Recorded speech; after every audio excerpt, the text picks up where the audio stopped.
Terry Rondon, chair of the Sangre Grande Toco Regional Corporation, has had a change of heart and is now prepared to run for office once again.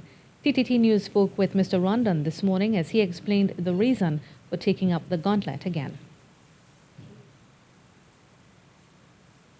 I signed my nomination papers on Tuesday. This is not about Terry Rondon. When I decided not to go back up for election, I was thinking about I cannot service the people as I would like to. And in so doing, I could not go back and ask for their support. But when the local government reform was rolled out and I've seen that they are serious about it, I look at each one of that clause there and I see, yes, Terry, this time you could help your people in a manner that you really want.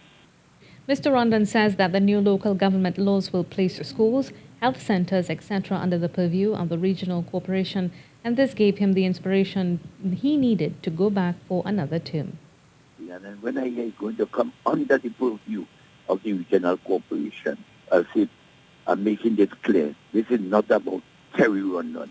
This is about the people, and I pray over it. I went to my family. I get solid advice from senior members of my party in the opposition. And I said, look, I'm going to give it a try. I am going back for the people.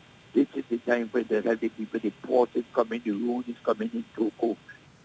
Mr. Rondon is scheduled to be screened for the candidacy in the upcoming local government elections between today and tomorrow.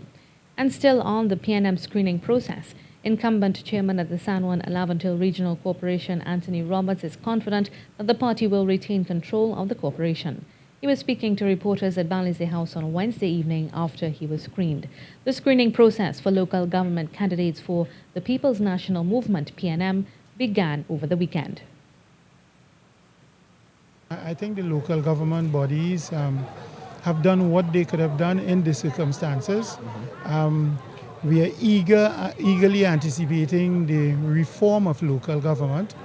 It is a new approach for most of the councillors in San Juan Alavantil, as I was one of the persons who was involved in the changing of the system.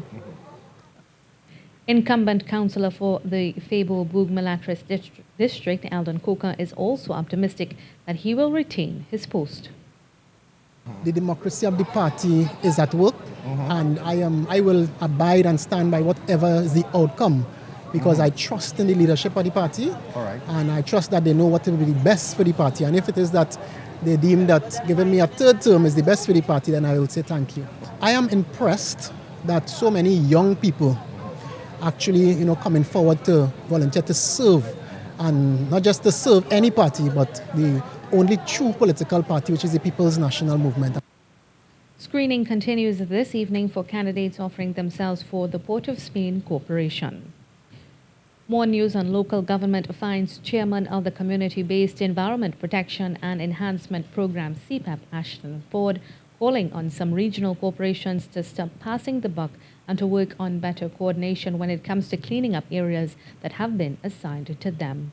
At the launch of CPEP's National Coastal Cleanup Initiative, where over 220 bags of garbage were collected in the area of Manzanilla, Mr. Ford said workers at CPEP continue to be directly contacted by residents instead of regional corporation officers.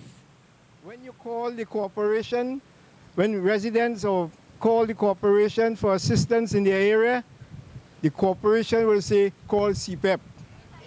But I have a message for the corporation. Our workers are paid a minimum wage, and your workers are paid over $240 a day. Stop calling, telling them, come to CPEP.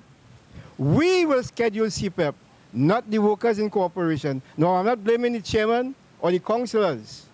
I'm blaming the officers in the corporation who want to pass the buck